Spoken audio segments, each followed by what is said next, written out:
Most people get China completely wrong. They think China stayed small because it was weak, because it lacked the ambition or technology to expand like European empires. That's not just wrong, it's backwards.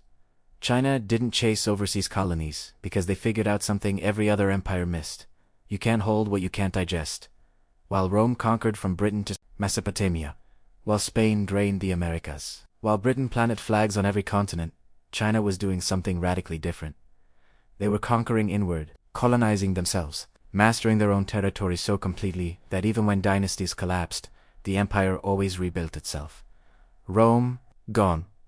Britain, shrunken to an island. Spain, shadow of former glory. China, still here, still unified, still massive. That's not luck. That's strategy, perfected over 2,000 years. Here's how it worked. You can't just march an army into wild territory and call it yours. Real control doesn't come from soldiers, it comes from farmers. Starting with the Han Dynasty, Chinese emperors relocated hundreds of thousands of families into frontier zones. Not soldiers' families. Farmers sent to clear land, plant rice, build villages, and turn wilderness into taxable provinces. The scale is hard to grasp. Over 100,000 households moved south during the Eastern Han alone. Mass migration as imperial strategy. Tagi Yangtze River region. Before the 3rd century, this was tribal land. Not Chinese. Different languages, different cultures. Then in 311 CE, northern China got invaded. The imperial court fled south with millions of refugees. Those refugees didn't just hide, they built an entire civilization. Within 2 generations, the southern Yangtze became more culturally Chinese than the north. Cities like Zhonggang rivaled anything in the old heartland. That region went from frontier to core permanently. Same pattern same in the southwest, same in Manchuria. Wherever China wanted to expand, farmers came first. And once Chinese farmers are growing rice and paying taxes, that territory never leaves. They build homes, raise children, create economic networks spanning generations. A frontier becomes heartland. Forever, but sending farmers wasn't enough. You also have to control the people already there. The locals, the tribes. This is where China's bureaucratic system became a weapon. They made local elites an offer. Learn Chinese. Pass imperial exam. Join the bureaucracy. Get power, prestige, wealth. Why fight the empire when you can become part of it? The examination system was genius. It didn't matter where you came from or what ethnicity you were. If you could read classical Chinese and write about Confucius, you could become an imperial official. This created a shared elite culture spanning thousands of miles and dozens of ethnic groups. Once local leaders identified as Chinese, taught their children Chinese, and administered regions using Chinese systems, the game was over. You didn't need armies. The people governing those territories now thought of themselves as Chinese. The Mongol governor Sayed Ajal didn't just conquer, he converted, taught Confucian rituals, built schools, turned tribal chiefs into bureaucrats. 1 generation later, Yunnan was fully integrated. Military campaigns opened the door, but bureaucrats, teachers, and tax collectors locked it shut. Permanently. Geography made this possible. Look at China's river systems.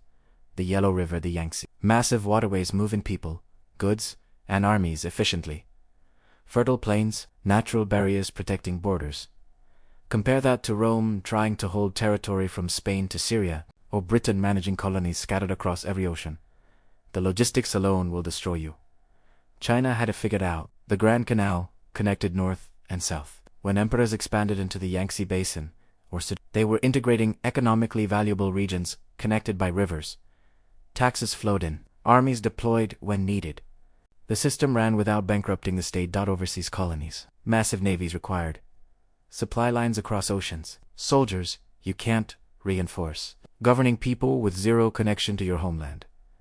China looked at that math and said, no, that they were right. Chinese history proves what happens when you overreach. The Tang dynasty pushed west into Central Asia, dominated Korea, influenced all of East Asia. But expansion was expensive. Distant garrisons, Kongstang wars, rebellions in remote provinces. By the mid-8th century, Thames was stretched thin. When the Anlushan rebellion erupted in 755, the dynasty nearly collapsed. It survived technically, but never recovered its strength. The lesson: overreach kills empires. The Yuan dynasty, when Mongols ruled China, learned the same lesson. They conquered China, then kept going. Tried invading Japan twice. Both times failed catastrophically. Attacked Vietnam, got nowhere. Poured resources into adventures that brought back nothing but corpses and debt. Yuan lasted barely a century. Even the Ming Dynasty, famous for Zheng his voyages across the Indian Ocean, eventually decided overseas expansion wasn't worth it. After Zheng, he died in 1433. Ming stopped building treasure ships and refocused inward. Why? Controlling what you have beats chasing glory abroad. Dynasties focused on internal consolidation. Early Qing lasted centuries. Dynasties that overextended, late Tang's Yuan, collapsed fast. But here's what's remarkable. Even when dynasties fell, China came back. New rulers rebuilt the same systems over the same territory. Why? Because cultural and bureaucratic integration was so deep, it survived political collapse. The idea of China was bigger than any ruling house. Rome didn't have that. When Rome fell, it stayed fallen. Europe fragmented into dozens of kingdoms that never reunified. China fragmented repeatedly, but it always came back together. Now look at what happened to overseas empires. Rome controlled everything around the Mediterranean, massive, impressive, completely unsustainable. The military defended thousands of miles against Germanic tribes, Parthians, endless enemies. Legions needed pay. Roads needed building.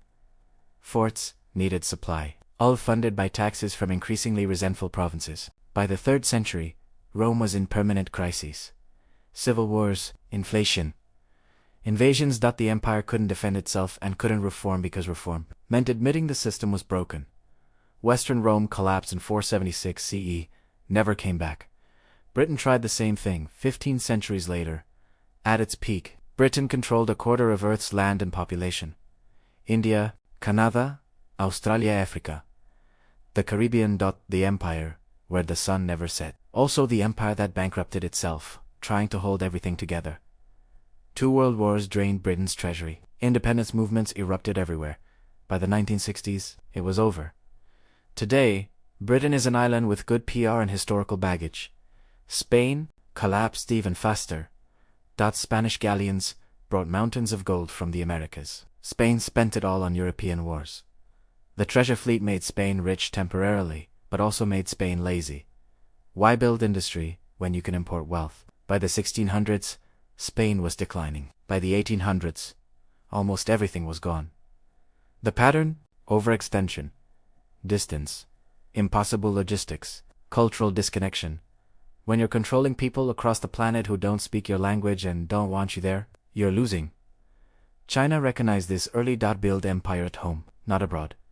When things collapsed, and they did, the pieces could reassemble, because foundations remained intact. What does ancient history have to do with modern China? Everything. Watch how China operates globally today. Same logic. They're not conquering like Rome or Britain, not planting flags and sending governors. Instead, building infrastructure, creating economic dependencies, slowly integrating regions through Belt and Road. Just like always, China obsesses over stability, not expansion. The government constantly talks about harmony, the China dream, national rejuvenation. Translation: keep what you have, make your core solid. Avoid the overreach that killed every other empire. China learned from 2,000 years of experience. Grab too much too fast. You break. Focus on consolidating what you've got. You survive. That's why China's rise looks different from Western empires. Western empires expanded outward, then collapsed inward. China expanded inward and survived. The lesson applies everywhere. Nations, businesses, individuals. Master what's in front of you first. Build deep foundations. Quick expansion feels good, looks impressive, almost always unsustainable. Real power doesn't come from controlling the most territory. It comes from truly mastering what you already have. China figured this out 2,000 years ago. That's why China is still here, while Rome, Spain, and Britain are just history lessons. If this changed how you see empire and strategy, hit that like button and subscribe to Axis Lens for stories that reveal how power actually works. Next one's ready. Don't miss it.